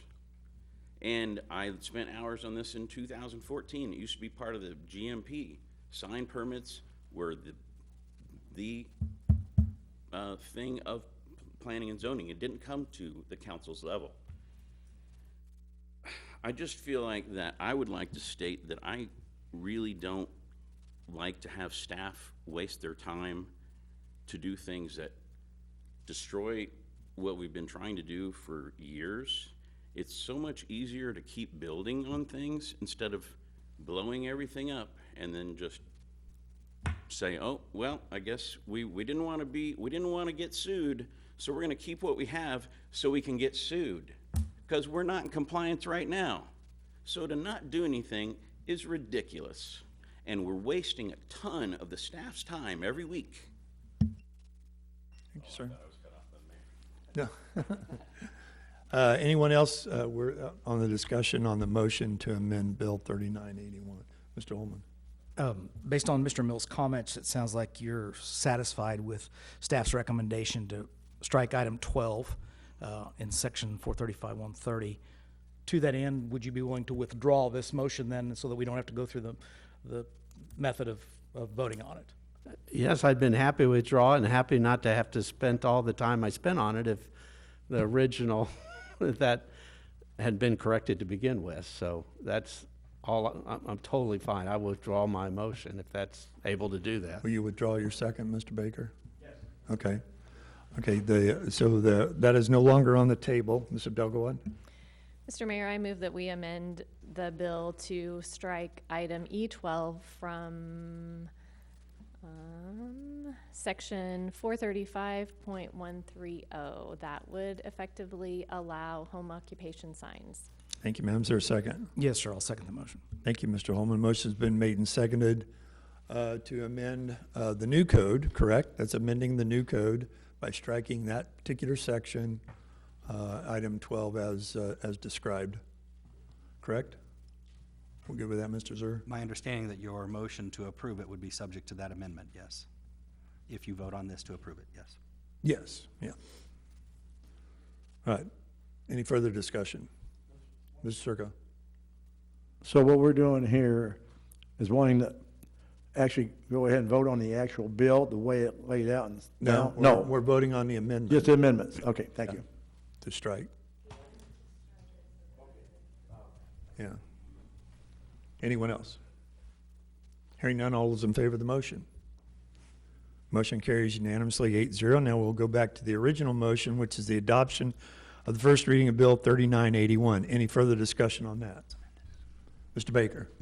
Just for clarification purposes, election signs, and maybe you could answer this, when can a prospective candidate put out an election sign in Raymore according to the new code if it's passed? So again, the code does not regulate anything based on what's on the sign, so if this is passed at the next reading, you could put political candidates out at any time. What I think is maybe getting confusing is that the time frame for temporary signage aligns with an election, and the reason that staff did that is A, it's already in our code to have that sort of flexibility, but also we've heard through the process that getting your name out there is important, and so that is why during that time frame you're allowed more signage. It has nothing to do with the fact that it's a political sign. It just coincides with that election season because of the feedback that we've gotten. So, as I kind of mentioned, you can put out 7 signs that have nothing to do with the election that's taking place that given year, or you can have 7 of the exact same political sign up on your property. So, again, under the current code, it would have nothing to do about the time frame that a political candidate could put out. They could have that sign up all year round, up to 4 of them, 365 days of the year, and for that window, they could have up to 3 additional signs on their property during an election season. I think the question was for distribution purposes. They can put them out anywhere if the people allow them to. Correct. Yep. Okay. Mr. Circo? Thank you. Just clarify, so I'm running a campaign, I got 30 days. I put out usually 70, 80, 90 signs. I got that many people say, put a sign in my yard, which I've done for years. So I can still do that if I'm running and I want to put signs out illegally in their yards, 70, 80, all through the city, for my ward too, I mean. The only regulation Yeah. for yard signs that you would need to be worried about would be whether or not it is in the right-of-way. Oh, yeah, or I if do it's that. on the Oh, property. yeah, I've always been, I make sure that happens. But I can put them out like I normally do during the election period. You For can many leave 'em- people who want to sign in their yard legally. That's correct. Okay. There's no 30-day regulation. Yeah, there's no 30-day regulation, yeah. Mr. Barber, did you have something? I'm sorry, sir, that discussion phase is over. Thank you. I'm sorry, sir, you've already taken your time at the podium. Mr. Barber? Yeah, I had a question. Would HOAs and POAs be able to regulate signs, or is that taken off the table now as well? I'll defer that to our legal counsel. I know HOAs can have similar rules about the time, place, and manner, but I would assume they're under the same regulations that the city's trying to solve this evening. HOAs can impose the different designations and requirements with regard to signage, but it'd be up to their legal counsel to try and enforce them. All right. All right, we have the original motion for the passage of the first reading of Bill 3981. Any further discussion? Mr. Baker? Okay. Back to the Boy Scout issue, and really a sense of patriotism to our people, but I move to amend Bill 3981 to include a provision under Chapter 435 allowing the temporary placement of American flags in the public right-of-way in residential neighborhoods by civic and youth organizations, including Boy Scout Troop 315 of Raymore, for purposes of patriotic and ceremonial observances consistent with past practices and subject to reasonable time, place, and manner regulations for public safety.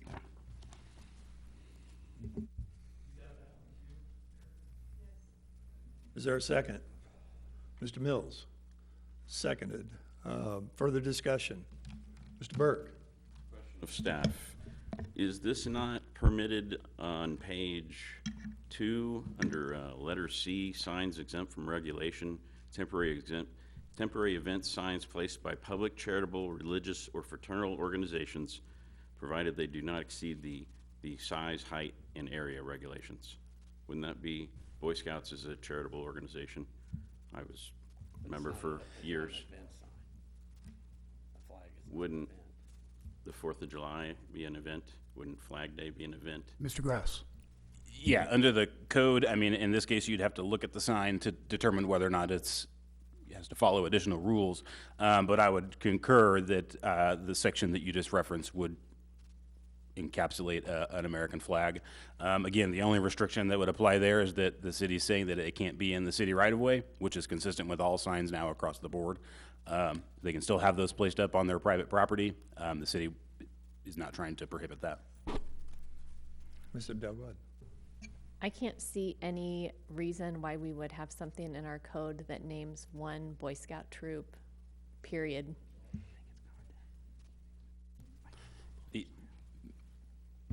Go ahead, Mr. Maybe to clarify, if it will help, the distinction between why these flag regulations are here in the first place. I'll go back to what I said in the beginning, that the city now has to regulate things based on how the sign is displayed, how it is hung, how it is put onto a building. So again, to differentiate between the quill signs, which look like flags, and to differentiate that between a typical flag, whether that's an American flag or a KU flag or a Mizzou flag, everything that's in the code now is about how that is hung. You can have whatever the flag is that you would like to fly, but in that section where it talks about flags and flagpoles, is if it's a flag, it's intended to be under this code flown like a flag. If you take the flag off and affix it to your fence, it then becomes more like a banner sign, which is addressed in the code elsewhere as a banner sign. But that's the intent. Is staff did our research on the flag code, other cities that have regulations in there. If the flag is being flown, it's fine the way it is, as long as it's displayed like a flag, whether that is anchored to your house via a flag pole, or anchored into the ground via an upright flag pole. So again, that was the distinction that we were trying to make, is that quill signs look like flags that businesses typically use, and to make that distinction so it didn't get confusing, that's why you now have typical business signage in that category for quill signs, and flags and flag poles in a different section. Okay. Maybe that. Your Honor, Mr. Zur will also have some feedback on this relative to content. Okay. Your Honor, I have concerns with regard to the notation of identifying it as an American flag. That is content. It's specific as to it. It's not KSU sign or KU sign or flag or otherwise. I also have issues with regard to the inclusion specifically of Boy Scout Troop 315. I think you're specifically identifying and placing that Boy Scout troop above any and all other Boy Scout troops that might be out there, or any and all other fraternal organizations that might operate a similar activity. Okay. All right. Any further discussion on the motion to amend? One. So I'm right here with that, great. We'll have the little sign, my people can put their bids up to 400 property for their work. We'll do that on the signage, so that won't be a problem now. And for me too, if you want to put a bid sign within legal within your property. And then I guess, do we need to amend that, like Mr. Zur? I mean, yeah, not stating one group, but all groups who might put out military flags.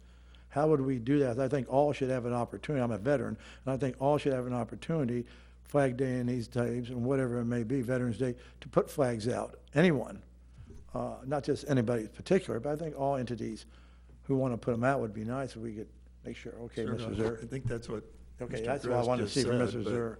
Mr. Yeah. Zur?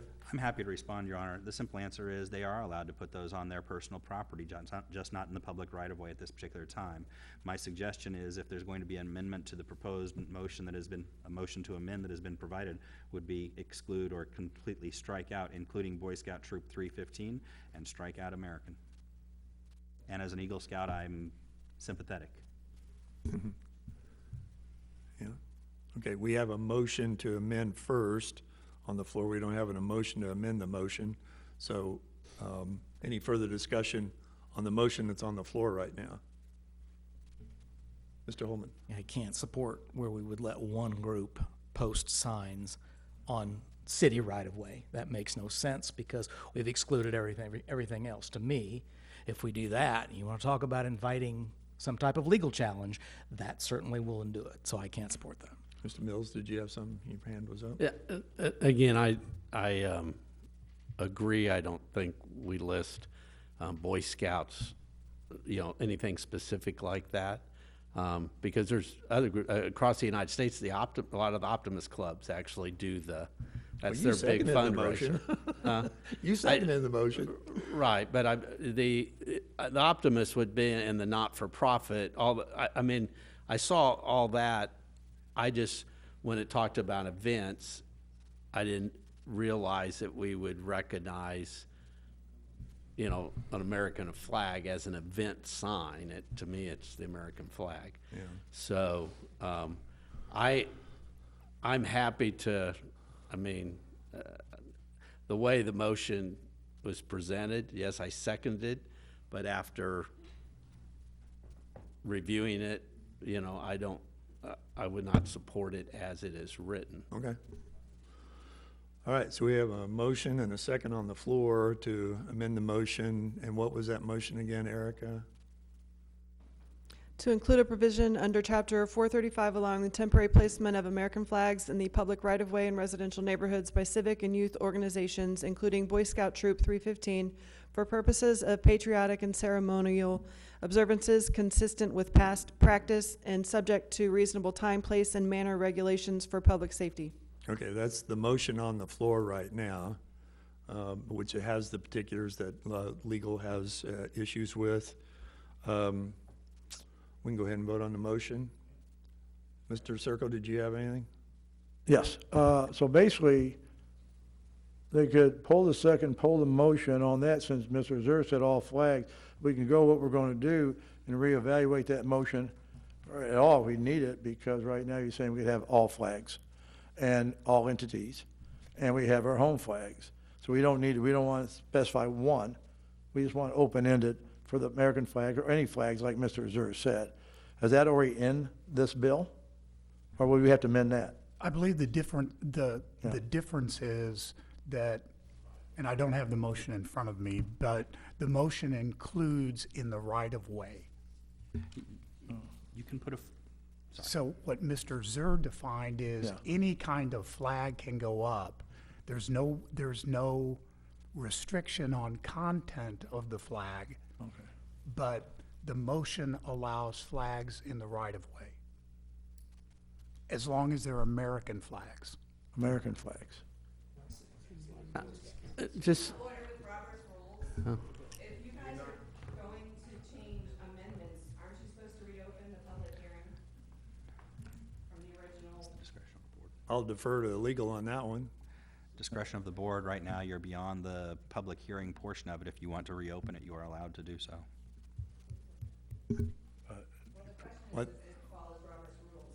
Well, I think there's plenty of debate going on up here. I don't think we're lacking any additional input at this point, to be honest with you. They're going to let us have American flags in the right-of-way, right? Well, and he just said it was up to my discretion. I'm not going to open the public hearing. We've got debate still going on. Okay? So we have a motion on the floor to amend. It's been reread by Erica into the minutes. The question of staff.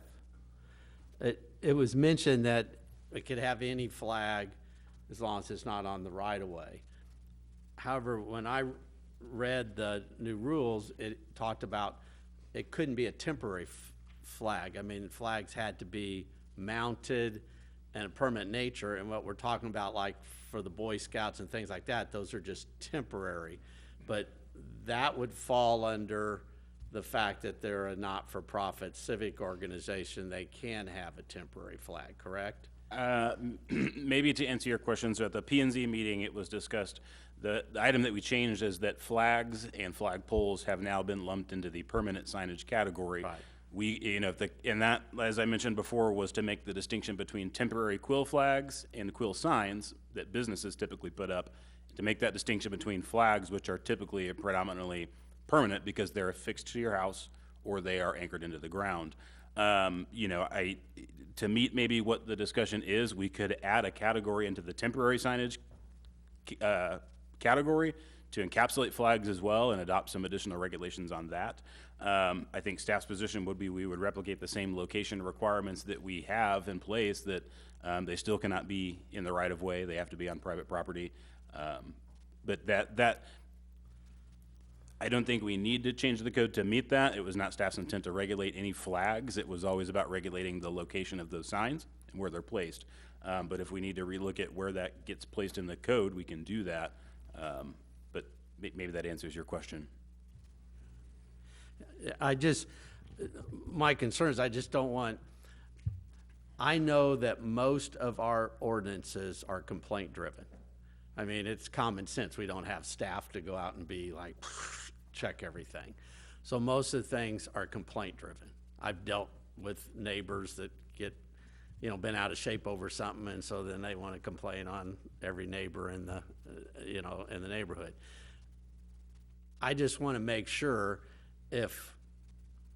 and I'm saying Boy Scouts because they do them, but any group like that for 4th of July or Memorial Day or Veterans Day, they put out temporary flags that are not in the right-of-way, but they put them out, they're just temporary, because right now flags can't be temporary in our new ordinance, that somebody wants to complain and call City Hall, and they say, it says you can't have temporary flags, and we're forcing, I could see that on the news here, the city's forcing the Boy Scouts to go take down all their American flags. I just want to make sure we don't have a way for people, there's people out there that use stuff for bad and not for good. I want to make sure we don't have a loophole that somebody could do that. So maybe to answer your question, assuming staff got that complaint that my neighbor placed several flags onto their property, how staff would go about that, we would look at that as if it were a yard sign or a stake sign. So it's going to fall into that temporary category. It is not directly identified in the code as that, but staff would interpret that as a yard sign that's placed in your yard. And so as long as it complies with the code that we've written, it's not in the right of way, and you would be limited on the number that you can place there, that's where staff would go with that. So as long as they're compliant with those other provisions, it wouldn't be that the American flags are, that any flags are prohibited. They just need to follow what the regulations would be for a temporary yard sign. That was the basis for categorizing our table that way, so that it is more encompassing than the current way we deal with that, which is on the message, which you can't do. I thank you for that discussion. Again, this is immortalized, it's recorded. And so those are the things needed clarified. Yeah, thank you. The only reason, it was asked earlier on the codes enforcement, the only reason that the city typically pulls any sign is if it's in the right of way. Right now, we don't, or if a sign has to have a permit in the instance of a business. Right now, businesses have to have permits for signs. If they don't, we give them the heads up. If they don't get the permit within the time frame, we will pull it for that reason alone. But the only reason that our code officer is out there pulling signs is because they're in the site triangle or they're in the right of way. There's no other reasons that we pull signs from private property. Ms. Abdelgawad? Thank you, sir. It seems to me like this is another situation where we've pulled out one little part out of context and we're trying to interpret it into enforcing the entire code. I think if you read the entire code and consider all of the parts of it, like Mr. Gress mentioned, you can have flags, they just have to be on a pole. If your flag is not on a pole, then it's a banner. It's not a flag anymore. So if you read the entire thing, and as city staff will enforce the entire big picture of this code, of these rules, then it all makes sense and it's very clearly defined. But just like anything, if you pull out one little line or one little phrase and you take it out of context, then it's easy to think, oh, it says right here this isn't allowed. But if you look at it in the context of where it's found, then it makes sense that it is allowed. You just have to read and understand the entire document. Okay, Mr. Burke, did you have something? I just wanted to point out also, in addition to Councilmember Abdelgawad, on page 7, under flag sign, sentence 2 states, "The pole can be driven into the ground or attached to a building." Okay. All right, so we have a motion on the floor, the amended motion that Mr. Baker gave. I'm sorry, one more time for clarification purposes. To include a provision under Chapter 435 allowing the temporary placement of American flags in the public right-of-way in residential neighborhoods by civic and youth organizations, including Boy Scout Troop 315, for purposes of patriotic and ceremonial observances consistent with past practice and subject to reasonable time, place, and manner regulations for public safety. Okay, so that's the motion on the floor right now. Any further discussion? Hearing none, all's in favor of the motion? Those opposed? I have 7 yes, or 7 no and 1 yes on the motion to amend. The motion fails. Now back to the original motion to approve the first reading of Bill 3981. Any further discussion on that? Your Honor? Yes. Just make sure to qualify there that it is subject to the amendment for the removal of the home occupation signs under 12. Yeah, I thank you very much. Subject to that amendment. I appreciate that. Yep. Got it? Okay. All those in favor of the motion? 7 yes, 1 no, I assume. Any noes? 1 no. Motion carries 7 yes, 1 no. Could I please have the reading of Resolution 2538 by title only? The reading of Resolution 2538 by title only, a resolution of the City of Raymore, Missouri, adopting a policy to hold 17.5% of departmental operating expenditures in the city's annual operating budgets in reserve. Thank you. Is there a staff report? Thanks, Chair. I'd ask Ms. Williams to make a staff report on this item. Thank you, sir. Good evening again, Mayor and Council. Before you this evening for your consideration is a resolution to adjust the city's policy for our required restricted reserve fund balance. Each year in the city's annual budget, we maintain a restricted reserve fund balance equal to 20% of operating expenses in our operating funds. Those operating funds include the general fund, the park fund, the enterprise fund, and now the new public safety sales tax fund. In 2010, Resolution 1070 was adopted to set the policy of a 20% reserve. The Government Finance Officers Association, which is called GFOA, recommends a reserve between 5 and 15% of operating expenses. City staff recommends that we adjust our policy to maintain 17.5% of operating expenses in our restricted reserve fund balance for each of the operating funds. Again, the general fund, the park fund, the enterprise fund, and the public safety sales tax fund. This is a reduction of 2.5% from what we have been doing in the past. That completes staff report. Thank you, Ms. Williams. And it was covered by Ms. Fearborn at the last work session as well. Anybody have any questions of Ms. Williams on this item? Thank you, ma'am. Do you have anything to add to that, Mr. Fearborn? That concludes staff reports. All right, thank you, sir. There's no further discussion, no further questions of staff. I'd entertain a motion to dispose of Resolution 25-38. Mr. Mayor, Ms. Abdel-Gawad. I move that we approve Resolution 25-38, setting the required restricted fund balance. Thank you, ma'am. Is there a second? Yes, sir, I'll second the motion. Thank you, Mr. Holman. Motion's been made and seconded to approve Resolution 25-38. Any further discussion? Hearing none, all those in favor of the motion? Motion carries unanimously 8-0. Thank you. Could I please have a reading of Resolution 25-37 by title only? The reading of Resolution 25-37 by title only, a resolution of the Raymore City Council accepting funding in the amount of $6,811 through the Missouri Highways and Transportation Commission for the Strategic Highway Safety Plan Program and authorizing the city manager to pursue activities in an attempt to secure funding. Thank you, ma'am. Is there a staff report? Thank you, Your Honor. I would ask the chief to make a staff report on this agenda item. The Raymore Police Department, we received a grant in that amount. The funding from this grant will be utilized for collapsible cones, 20 sets. The last time we purchased cones was probably about 15 years ago. Those are broke or halfway broke or been thrown away. So it was time to try to get some high visibility cones, and this is going to be utilized in all the patrol vehicles, detective vehicles, and overall safety of folks out on accidents or road closures or what have you. This is basically authorizing you to pursue the grant on this particular item? We were already awarded the grant. Oh, already awarded the grant. Now you can spend it on that, correct? Yes, Okay, sir. I got you. All right. Any questions of the chief?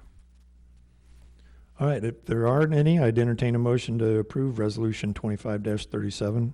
Mr. Mayor, Ms. Abdel-Gawad. I move that we approve Resolution 25-37, Missouri Highways and Transportation Commission, Missouri Coalition for Roadway Safety Grant. Thank you, ma'am. Is there a second? Yes, sir, I'll second the motion.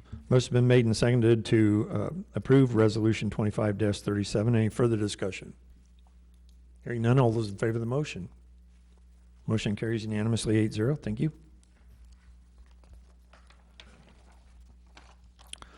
That concludes the new business this evening. We'll now move on to public comments. If anybody from the public would care to address the council at this time, please step forward. State your name and address for the record and keep your comments 5 minutes or less. They did. Could have gone back up. All right, well, we'll close the public comment section, and I'll start with Mr. Mills this evening. Thank you, Mayor. First, I'd like to thank Ms. Woods and Mr. Campbell for coming out and expressing their concerns and viewpoints.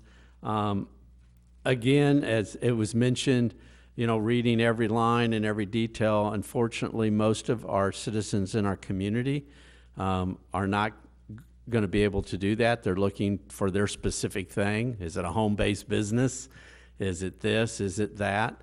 And again, I thank Mr. Baker for bringing up some of these issues, because what this does now is it does make it, lets the community know that we've addressed some of their concerns. It lets them understand a little bit better about where they can place flags, they can have a home base, how many signs they can have.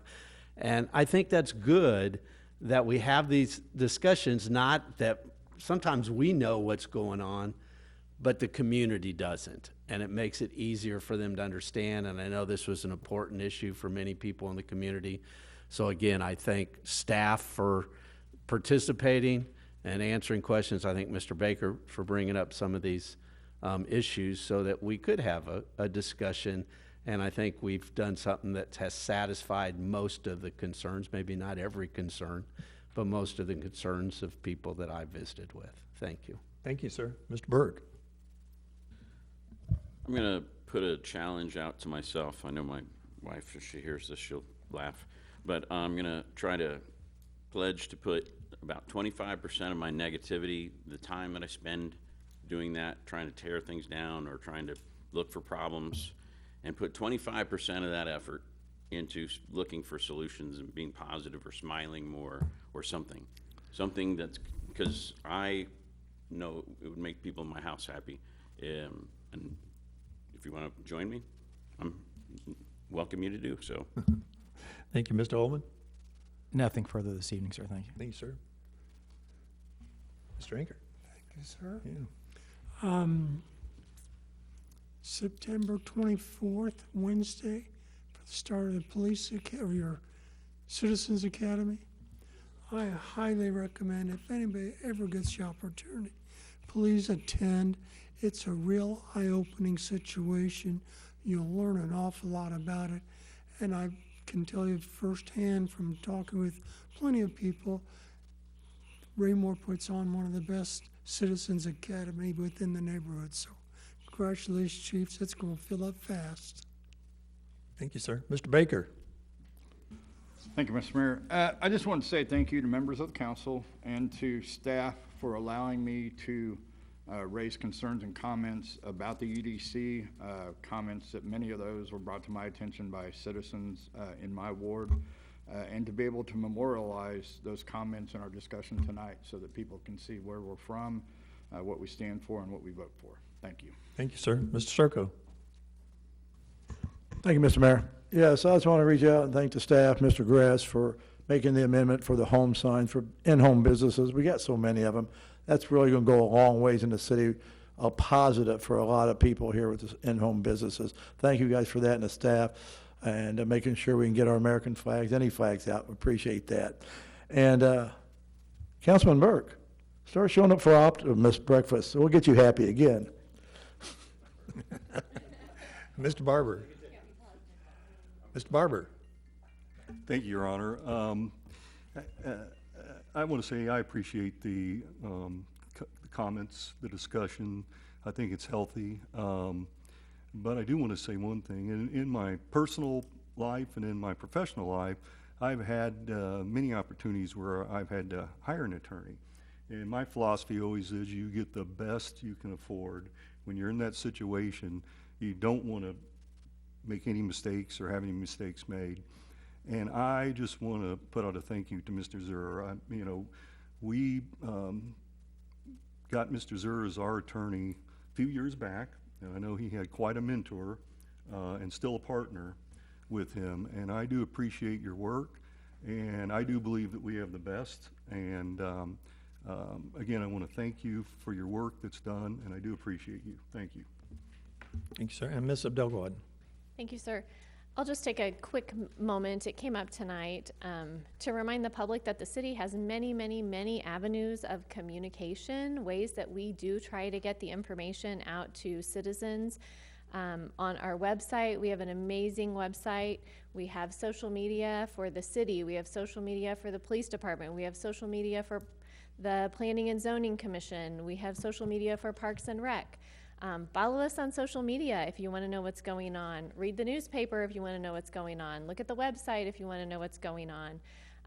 Talk to people if you want to know what's going on. We have an amazing staff that's always at your fingertips, willing to answer questions via email, via phone call, via the comment section of the city's website, even Facebook comments. Facebook comments on city posts don't go unnoticed or unanswered. So there are many, many avenues for the city to get information out and many avenues for the public to communicate back with city staff.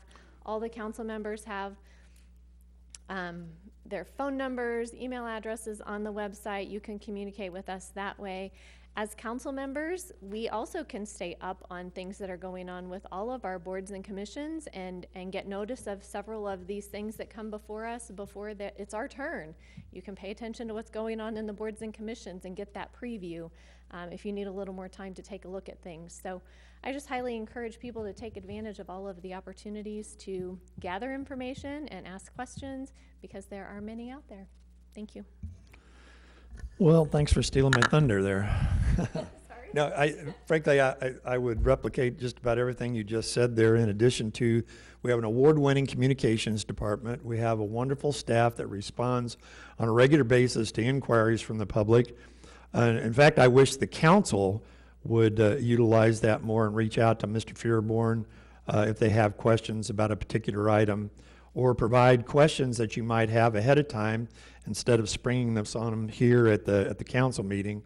It would be helpful for them to get them ahead of time and prepare answers for you on a much more thorough level, and no one be caught off guard. In addition to what Ms. Abdelgawad said, you know, the work session did occur, or the actual planning and zoning meeting occurred prior to the work session, and we had this particular item on our agenda for planning and zoning. So it's there. It might take a little effort to find it, not that much though. And if you have a question, you can always call City Hall and ask where that information might be. We do have a very thorough, robust website that you can look at any project that's going on in the city at this time. You can find out what debatable items there are that are going on a regular basis. The weekly report will outline a lot of things that are going on in the city. I mean, there are a lot of avenues to find out what's going on in the city. And to say that this city is somehow not being transparent on any topic is, as the term Mr. Burke used tonight, disingenuous. It's just a flat out lie. And I am really perturbed when people make those kinds of grandstanding comments that only injure staff's morale, but also some of the other elected officials that sit here on this dais and really care about what's going on in the city. So with that, I will end my comments this evening. Mr. Fearborn, any reason to go to executive? I'll entertain a motion to adjourn. Mr. Mayor, I move that we adjourn tonight's meeting. Thank you, ma'am. Is there a second? I'll second the motion, sir. Thank you. Motions to adjourn. All those in favor? We are adjourned. Thank you.